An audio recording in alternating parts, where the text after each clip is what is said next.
Praise the Lord. ஆண்டவர் இந்த உலகத்தை படைக்கிறதுக்கு முன்னாடி இந்த பூமி எப்படி இருந்தது அப்படின்னா ஒழுங்கின்மையா, வெறுமையா, இருளடைந்து போயிருந்தது. இதை நம் ஆதி ஆகமத்தின் புஸ்தகம் 1ஆம் அதிகாரம் 2ஆம் வசனத்துல வாசிக்கிறோம்.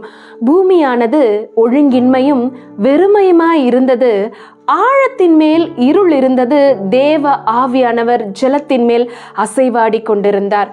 பாருங்க, ஆண்டவர் உலகத்தை படைக்கிறதுக்கு முன்னாடி நம்மளால இமேஜின் கூட பண்ணி பார்க்க முடியாது அது எப்படி ஒழுங்கின்மையா இருந்திருக்கும், எப்படி இருளா இருந்திருக்கும், எப்படி வெறுமையா இருந்திருக்கிறோம்னு சொல்லி. ஏன்னா அதற்கு பின்பதாக ஆண்டவர் அதை ரொம்ப நேர்த்தியாய் அழகாய் மாத்திட்டாரு.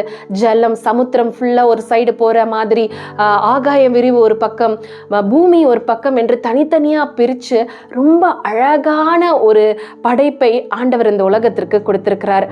ஒழுங்கின்மையும் வெறுமையும் இருளா இருந்த உலகத்தை ஆண்டவர் இப்படி மாத்திருக்கிறாருன்னா, உங்களோட லைஃப்லையும் அல்லது உங்களுடைய சார்ந்தவர்களுடைய லைஃப்ல அல்லது நீங்க செய்யற பிஸ்னஸ்ல, உங்களுடைய பிள்ளைகளுடைய வாழ்க்கையில, உங்களுடைய பெற்றோர்களுடைய வாழ்க்கையில, உங்களுடைய உடன் பிறந்தவர்களுடைய வாழ்க்கையில, நீங்க யாரை நினைக்கிறீங்களோ அவர்களுடைய வாழ்க்கையில ஒருவேளை வாழ்க்கை ஒழுங்கின்மையா இருக்கலாம், இல்லை எந்த ஆசீர்வாதத்தையுமே பார்க்காம வெறுமையாய் காணப்படலாம், அல்லது பாவம் என்கிற இருள் அவர்களை பிடித்து இந்த 3 கேட்டகரியில ஏதோ ஒரு காரியத்துல அந்த நபர் இருக்கலாம் அல்லது நீங்க இருக்கலாம்.